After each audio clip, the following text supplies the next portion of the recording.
Thanks a lot. I'll begin by thanking the organizers for giving me an opportunity to talk here. I'll be talking about this paper on S matrix and boundary correlators in flat space. It is done. This is a work done in collaborations with Suman, Shiraz, Onkar, Siddharth, and Pushkal, who were all at TIFR at some point. So, okay, let me first begin with our setup. So, our setup is the following. So, we consider asymptotically flat space with a boundary cutoff, and then we impose some boundary conditions on this cutoff surface. I'll elaborate on what are the boundary conditions we are imposing. And then we compute path integral as a function of these boundary values. And we ask the question that what information does this path integral carry? So you might be wondering, why are we looking at this problem? The motivation basically comes from ADS-CFT. So as you all know, in ADS-CFT, let me consider a scalar field in ADS. It has this type of expansion near the boundary. So usually what we do, we fix the boundary value of the growing mode, and then we compute path integral as a function of this boundary value phi naught. And this path integral carries information about the bulk dynamics. And as you all know, it also carries information about the boundary CFT. So we want to repeat the same exercise in flat space. So we'll fix the value of the field phi naught at some boundary. For now, the boundary can be null, time-like, space-like, anything. Most of our work, we used a time boundary, which is a time-like boundary, but it can be, a lot of our results can be extended to any generic boundary. So now we ask the same, ask in flat space that what information does this path integral as a function of this phi naught carry? Notice that we are not doing holography. There is no gravity in the bulk, at least in the part that we have done till now. So in ADS, you know, this field phi naught couples to some boundary operator, and hence the corresponding path integral tells you about the partition function of the dual CFT. We don't know any dual CFT for the flat space. We don't even know whether it will be a CFT or not. But the motivation to look at this path integral is to understand the properties of this path integral that will come due to some properties we know about the bulk. And then the claim is that any theory which somebody comes up with, which they claim that it's a dual to flat space, should satisfy these properties. Okay, so in this work, we mostly focused on scalar fields, but there was another work by this group last year where they had some gauge fields and they looked at some soft theorems using similar considerations. So as I said before, for most of my talk, I'll consider my boundary to be this, which is a constant time slice in the past and a constant time slice in the future. I'll compute some object on this constant time slices, and then I'll take these time slices to infinity. And then, yeah, this is the path integral we'll compute. But our results can be generalized to other boundaries as well. As a special case, we take the boundary to be a null boundary and compare our results with the results from celestial CFT. Okay. So let me tell you the results that we obtained in this work. So first, we provide a precise relationship between the flat space S matrix and this path integral as a function of boundary values. This should not be surprising at all, because S matrix is anyway a boundary quantity because it's defined as a transition amplitude from some object in the past to some object in the future. We just made this relationship a bit precise. Next thing is that since we know S matrix satisfies unitarity, that unitary relation implies some relation for this path integral, and we derive that relationship. Now, so if there is a candidate dual theory to flat space, that the partition function of that theory should satisfy this unitarity relation because we know the bulk is unitary. Next, we find that this path integral carries more information than just the S matrix. It carries information about the flat space wave function. And we see that there is some relationship between flat space wave function and the S matrix, very similar to what happens in de Sitter space. So we conjecture that this relationship holds.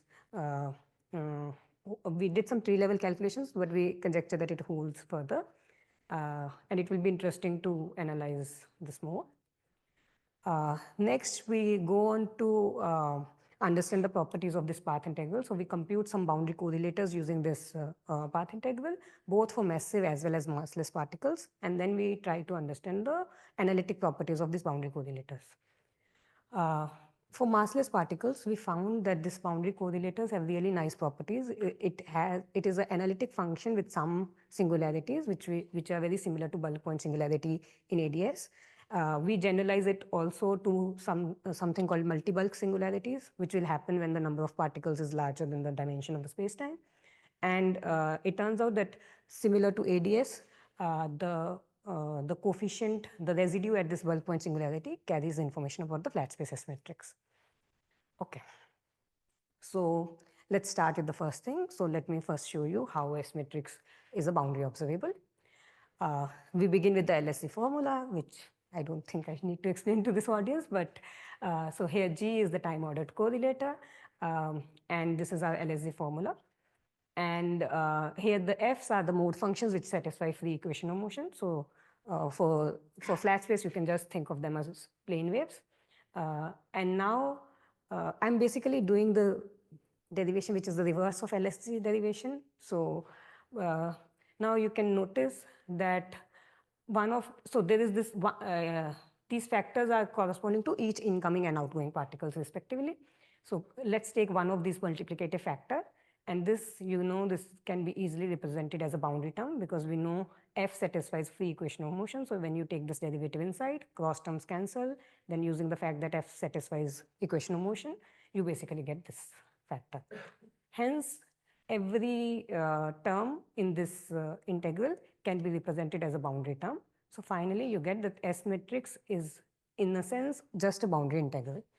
Notice it's not completely a boundary term because you need information about the normal derivative acting on the Green's function. So it's so there is something you compute at the boundary, and you also need to know how Green's function is changing close to the boundary. But okay, it's almost a boundary term. Now, next, what we're going to do, we are going to relate this this formula for the S matrix to a path integral. So let's analytically continue the formula on the previous slide to Euclidean. So I'm calling this a Euclidean version of S matrix. What we will show that this Euclidean formula is related to Euclidean path integral as a function of Dirichlet boundary conditions. So let's consider this Euclidean path integral, which is computed by putting some boundary condition on phi. So phi at the boundary set to some Dirichlet value phi naught. Now you can define boundary correlators from this path integral by just taking derivative with respect to the boundary value and then setting the boundary value to 0. Now you can use Hamilton-Jacobi to say that this, after taking those derivatives, you just obtain this n mu del mu phi. And now in the end, you had to set the boundary value to 0. So the boundary value is set to 0 here. Now notice that each of these factors comes from each of the derivatives that you have acting. So notice that I can just multiply this G boundary by the mode functions, for one mode function for each of the product factor to obtain this first piece. And then I can add the second piece for free because phi anyway at boundary set to 0. So each of these terms, I can represent it this way. If you're following my slides carefully, you can see that this is exactly the factor that appeared when I tried to represent S matrix in terms of the boundary correlator, in terms of the some boundary value. So in the end, what we obtain is that the Euclidean version, because this correlator is a Euclidean correlator till now. So the Euclidean version of S matrix can be obtained by doing some integral transform of the boundary correlator. As I told you, these F's are just free mode functions. So you can think of F's as being plane waves. So it's just Fourier transform of the boundary correlators gives you this Euclidean version of the S matrix. I went a bit fast. You had to be a bit careful when you take multiple derivatives. But in our paper, we were careful about those subtleties. Okay, now I obtained the Euclidean formula. Now I want to analytically continue. So naively, you will analytically continue the Euclidean Dirichlet problem to a Lorentzian Dirichlet problem. But since we want to obtain an S matrix, you have to do it in a bit careful way. The thing is, you need to take the large T limit. So you need to send the boundary to infinity first and then do the analytic continuation. This makes sure that you do the correct I epsilons, basically. And once you do that, what we obtain is the S matrix is obtained from this Lorentzian boundary correlator, where the Lorentzian boundary correlator is obtained from this path integral by first taking the large T limit and then doing analytic continuation. So S matrix is the Fourier transform, because these Fs were just plane waves for flat space. So S matrix is just the Fourier transform of the boundary correlators. So this is the first result of our paper which I want to highlight. Okay. Now, so now then we conclude that the Dirichlet path integral serves as a generating function for the S matrices. Now you might be so the statement that S matrix can be obtained from some path integral as a function of boundary values is not a new statement.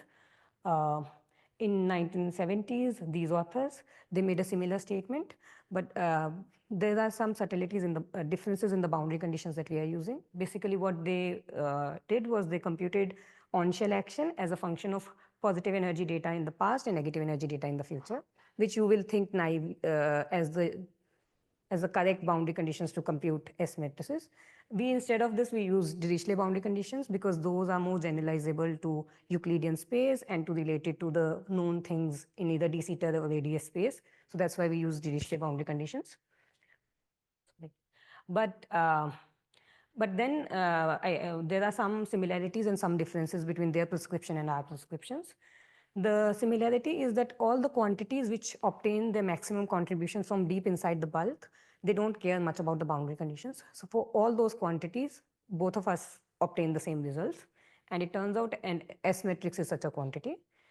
But any other quantity, that's why S matrix computed both by in-out, so this AFS prescription, and by the Dirichlet path integral is the same.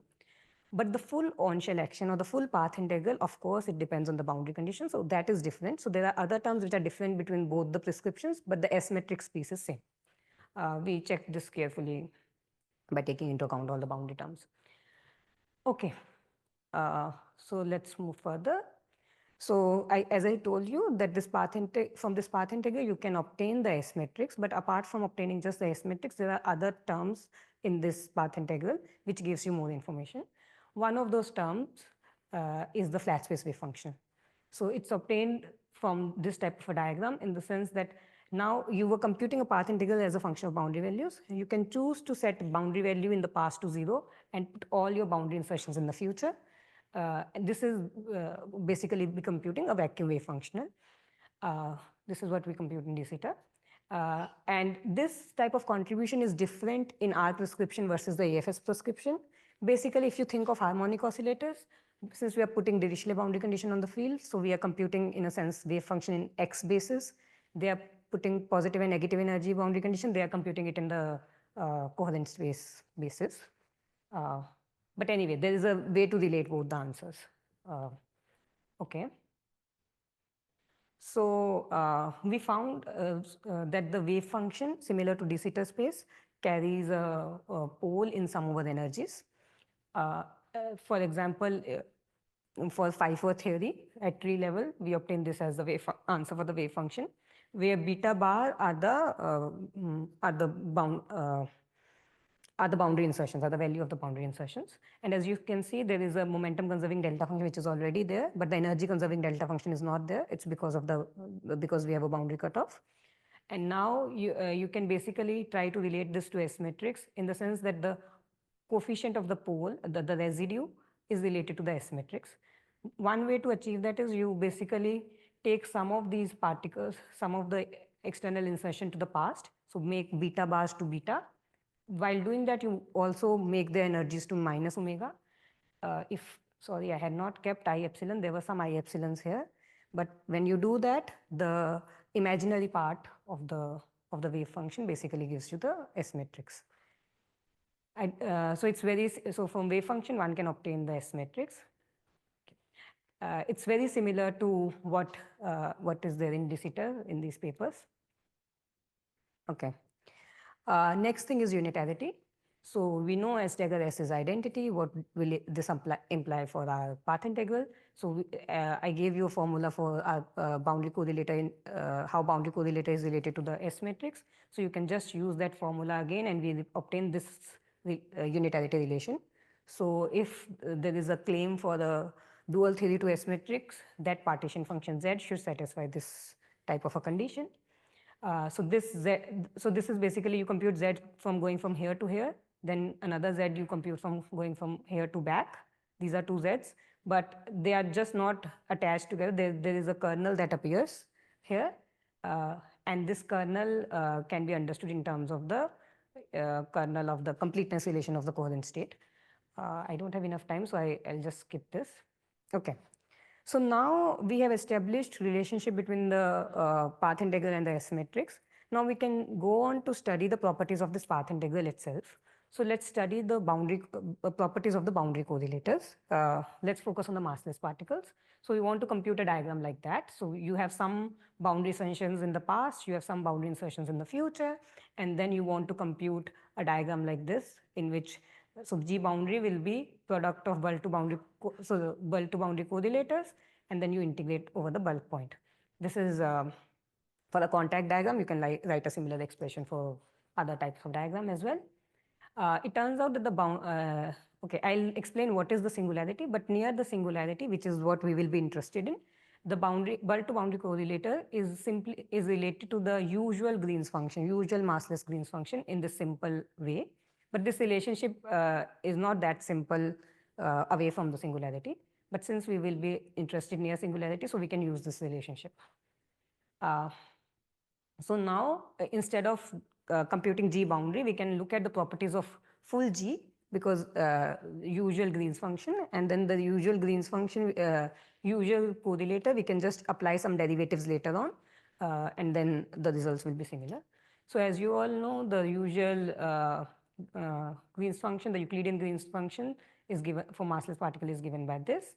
Notice that this formula, this expression has singularities.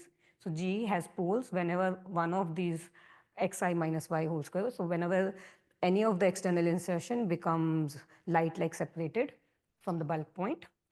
But most of the singularities you can get rid of by deforming the contour of y integral. But there is a condition that you cannot get rid of these singularities, which is called the pinch-off condition, which happens when these conditions are satisfied. Notice that this basically makes sure that the light cones of particles are intersecting. And this thing is basically the momentum conservation at the intersection point. So this is the pinch-off condition. Now you can, given this G, you can try to understand when pinch-off can happen, when it cannot happen. And we also will show that the residue at the singularity at the, so there is this, whenever the singularity happens, the residue at the singularities has the information about the S matrix, very similar to ADS. Okay, now let's, so this is very similar to ADS. Okay. Let's try to characterize the singularity. So as I told you that the pinch-off, whenever there is a pinch-off in G, there is a singularity. So this pinch-off condition can be written in terms of this distance matrix. So I define Nij, which is basically distance between external insertion I and J. Given you can just do this, you can add and subtract a y. So if there exists a bulk point y such that it is light-like separated from all the insertions, Nij can be represented as this. And now the pinch-off condition just becomes that Nij matrix has a 0 eigenvalue with some positive eigenvector because you wanted these omegas to be positive.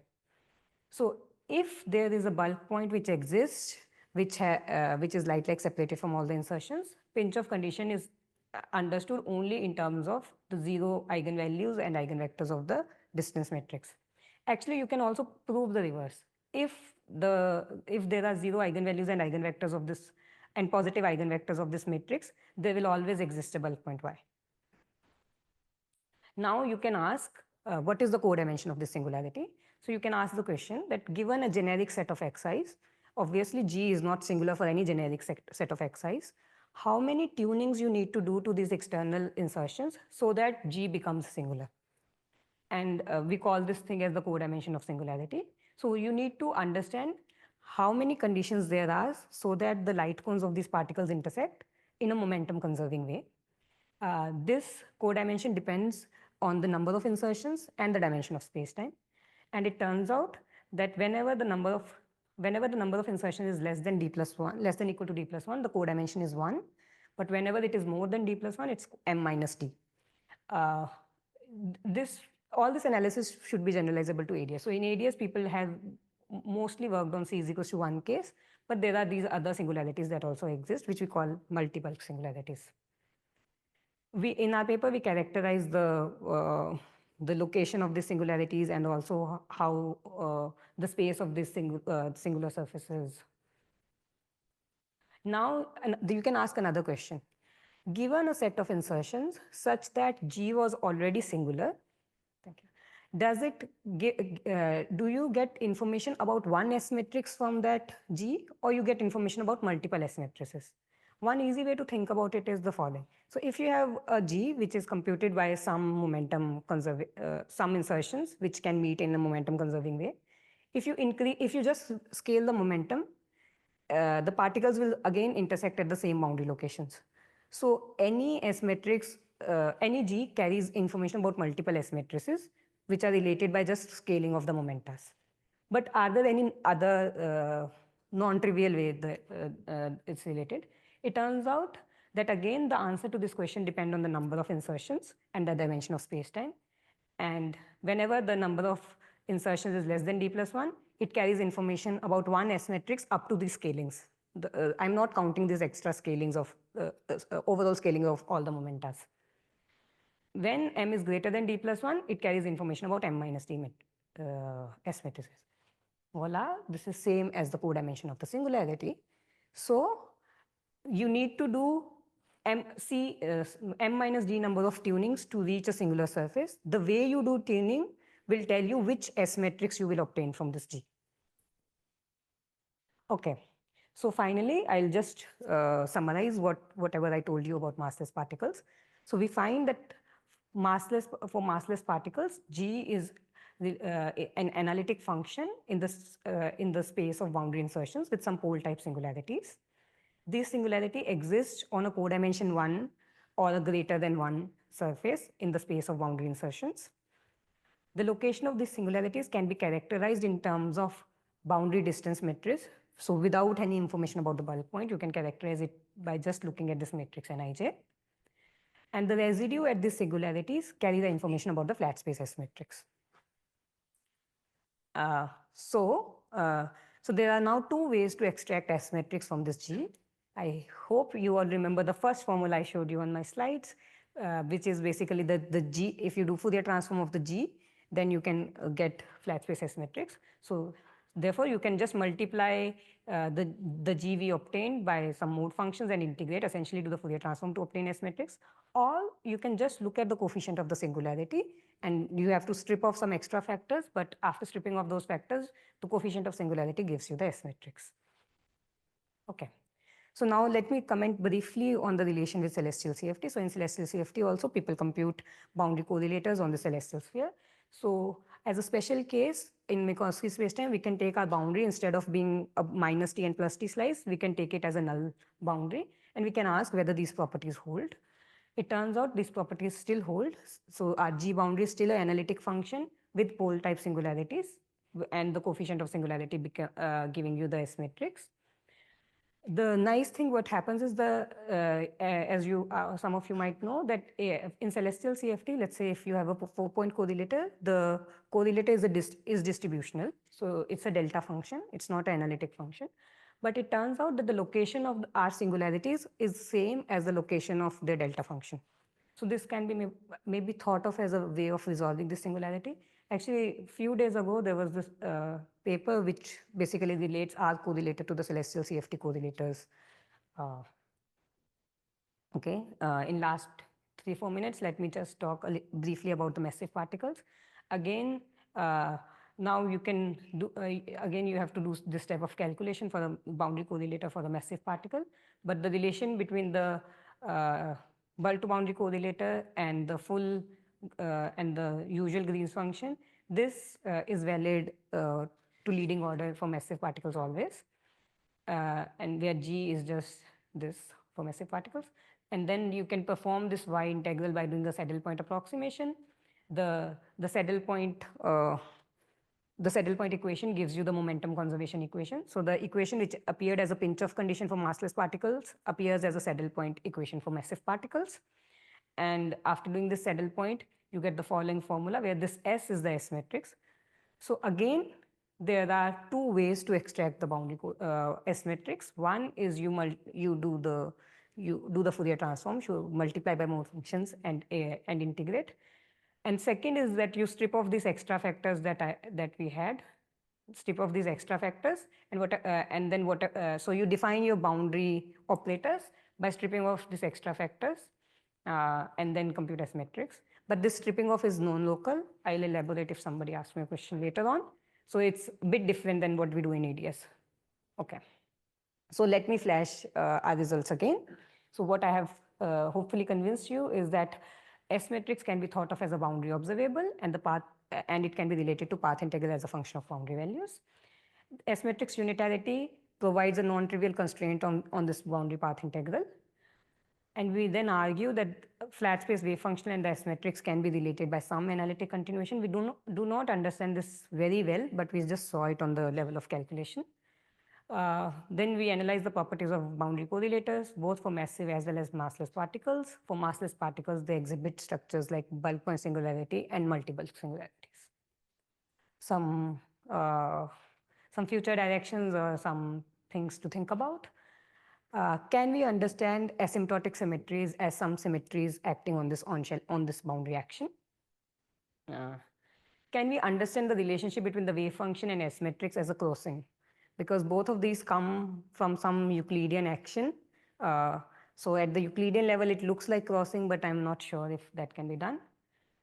How to extend this to asymptotically de Sitter space? This is some work in progress with another collaborator. We find that the S matrices that were recently defined by Pimentel and Scott Melville, those can be easily written in terms of, again, a path integral as a function of boundary values. This is my wishful thinking that can we use this approach to define some IR finite S matrix? So the fact is that instead of fixing the boundary values of the field phi, we know how asymptotically fields look when in presence of, let's say, for scalar QED. Now, instead of fixing the boundary value of the free field, can we fix the boundary value of this interacting field and see whether whatever path integral we get, whether that is IR finite, and whether this can be used to define an IR finite S matrix. Okay, thank you.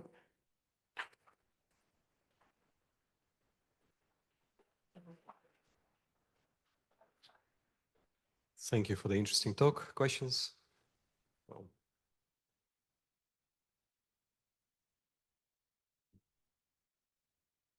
Hi, Diksha. Thanks for the nice talk. So one of the things regarding the unitarity constraints, so as you know, in Cambridge, we have the constraints for unitarity on any FRW spacetime, the cosmological optical theorem. So, but that's for a flat space wave function with a space-like boundary.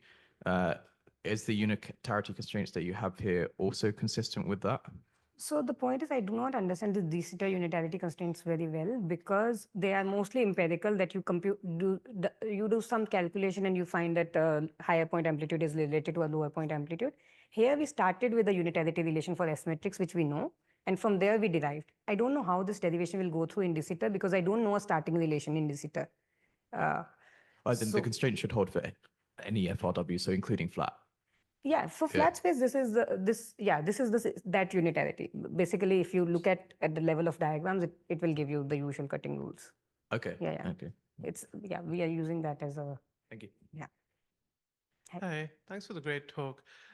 In celestial holography, in work that I did with Kevin and Natalie and work that Kevin's doing, we're now able to derive some toy examples of such dualities, but they work in the context of self-dual theory, so they have to live in Euclidean signature.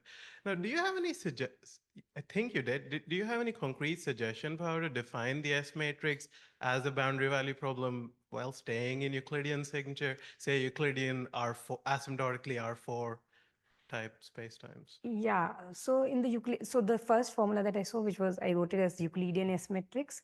That is like you take a Euclidean correlator, do some Fourier transform, whatever you get is that.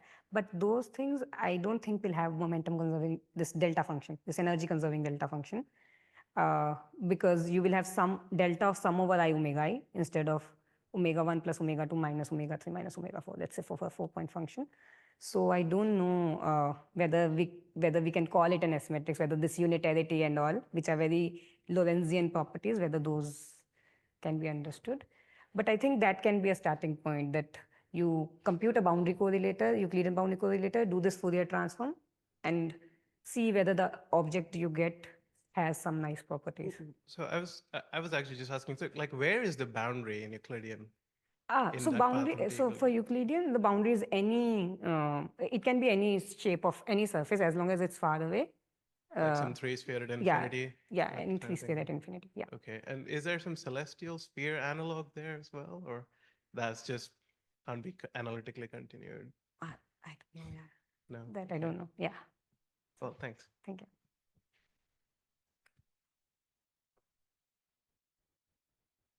Thank you for the nice talk.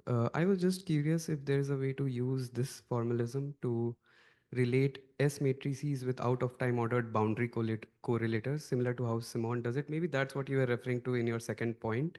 Yeah. But if you guys have any thoughts about that or did something, I would be Yeah, curious to know. we thought a little bit about it. That looks like involving doubling the action and doing the Schwinger-Keldysh thing. Um, yeah, I think it can be related, but I don't know how useful or how computationally easy it will be. But I think it can be done.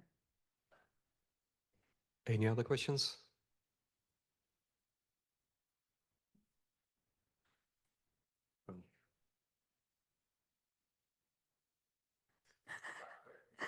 Here.